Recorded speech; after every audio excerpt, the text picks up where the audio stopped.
Hello बच्चों, कैसे हो आप लोग। तो चैप्टर चल रहा है प्रकाश और प्रकाशिक यंत्र या फिर प्रकाश यंत्र। उसमें हम लोग पिछली वीडियोज में काफी कुछ जान चुके हैं कि प्रकाश क्या होता है, दीप्त वस्तुएं क्या होती हैं, अदीप्त क्या होती हैं, पारदर्शी, अपारदर्शी, पारभासी, फिर परावर्तन और परावर्तन के नियम, ये सारा कुछ हम लोगों ने जान लिया था। आज जो है हमको जानना है प्रतिबिंब का बनना।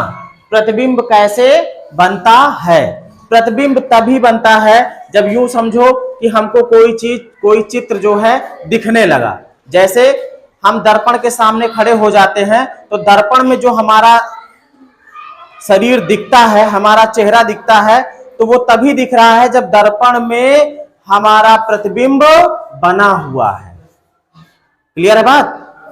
जब तक प्रतिबिंब नहीं बनेगा तब तक हमको वस्तु दिखाई नहीं देगी। ठीक है। इसी तरीके से अब यूं समझो ये प्रतिबिंब बनता कैसे है।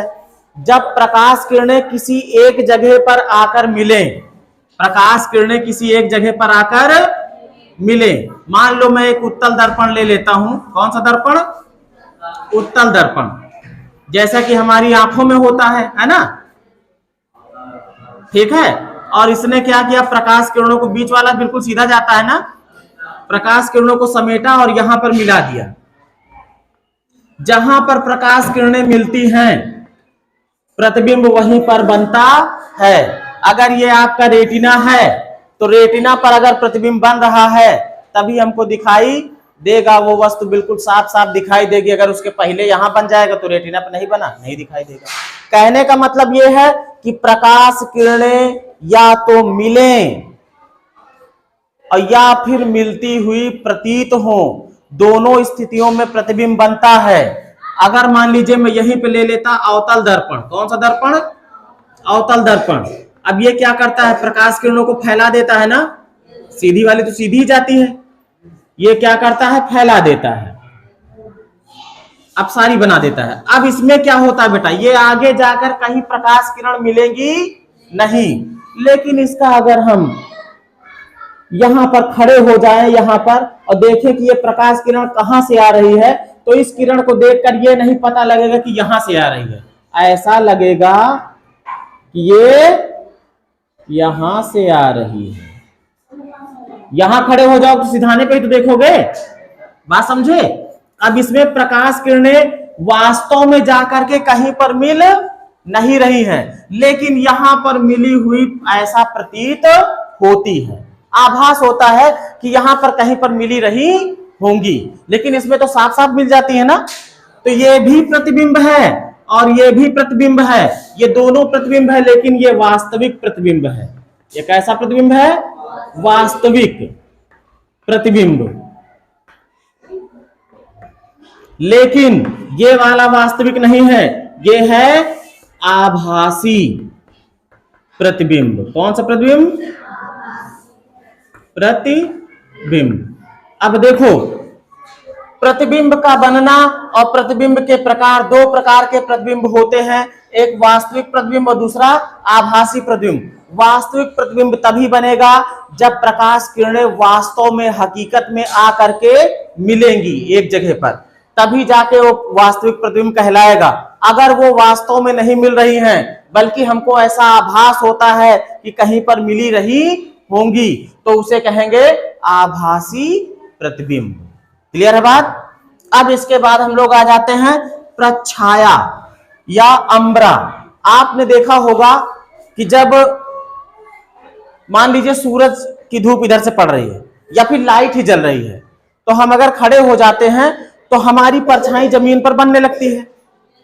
या अगर लाइट होती यहां पर, अभी बोर्ड पे पता नहीं परछाई दिख रही है हमारी कि नहीं दिख रही, नहीं दिख रही है, लाइट नहीं है, तो अगर दिखती है, मैं एक बार, लेकिन आगे इसमें कैमरा भी नहीं, वो नहीं, टॉर्च भी नहीं।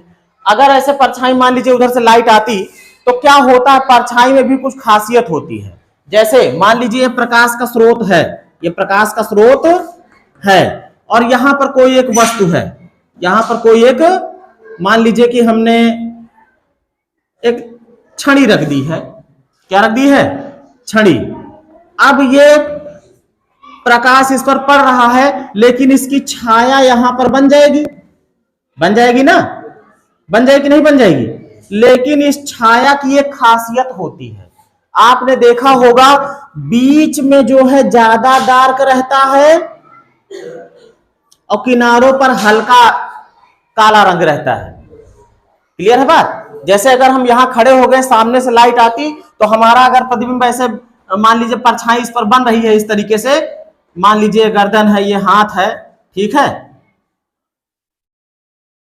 तो अगर जो परछाई हमारी बनती तो देखोगे उस परछाई में क्या होता, किनारों पर थोड़ा धूमिल होता लेकिन बीच में ज्यादा डार्क रहता, बीच में ज्यादा काला रहता है ना, और किनारों पर हल्का धूमिल रहता, उधर थोड़ा लाइट आ जाती है।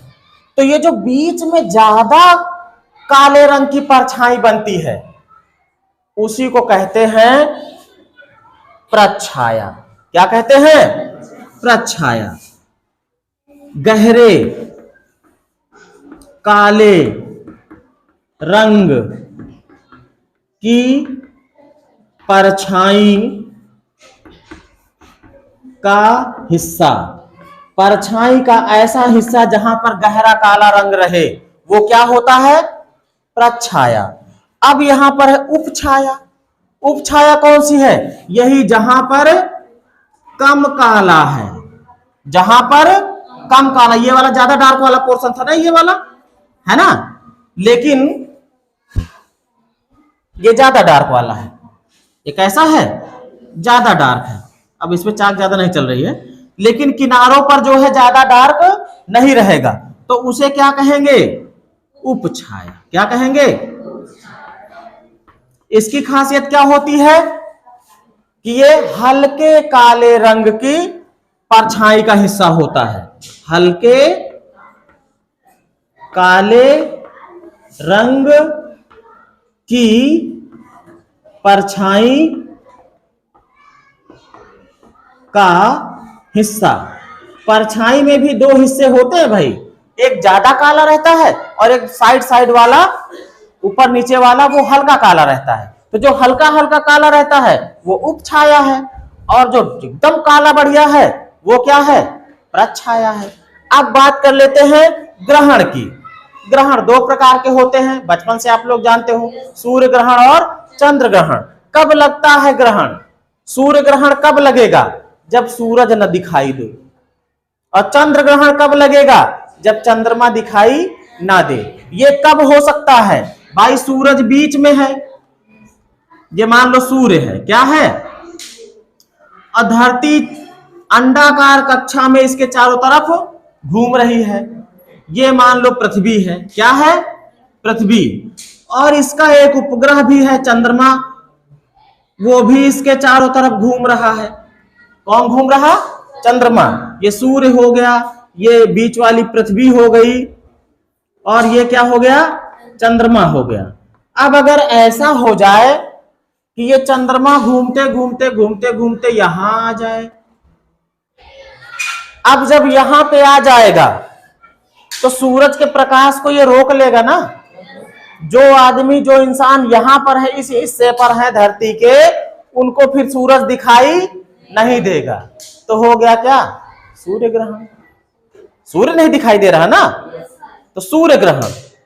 और अगर ऐसा हो जाए भाई, मान लो यहां पर स्थिति बना रहा हूं, ये धरती यहां पर है, ठीक है, ये चंद्रमा इसके चारों तरफ घूम रहा है, तो चंद्रमा तो इसे घूम रहा, तो कभी आगे आया है तो कभी पीछे भी तो रहेगा।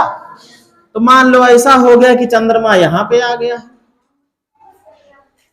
ये पृथ्वी है और ये क्या है? चंद्रमा है।